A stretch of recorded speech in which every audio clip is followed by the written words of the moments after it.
அனைவருக்கும் வணக்கம். நான் இப்போ ஒரு கதை சொல்ல போகிறேன். அது ஒரு ஜென்னோட கதை. ஒலியற்ற ஓசை. ஒரு நாள்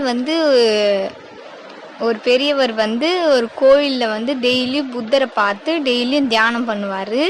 அப்போது ஒரு நாளும் அந்த மாதிரி டெய்லியும் புத்தர் மூஞ்சை பார்த்துட்டு டெய்லியும் தியானம் பண்ணுவார். அப்போது அந்த கோவிலோட தலைவர் அவர் டெய்லியும் வாட்ச் பண்ணிகிட்ருக்காரு.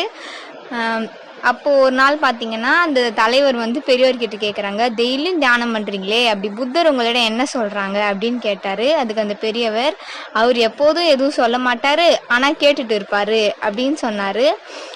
அதுக்கு அந்த தலைவர், ஓ அப்படியா, அப்படின்னா நீங்கள் என்ன சொல்வீங்க அப்படின்னு கேட்டார்.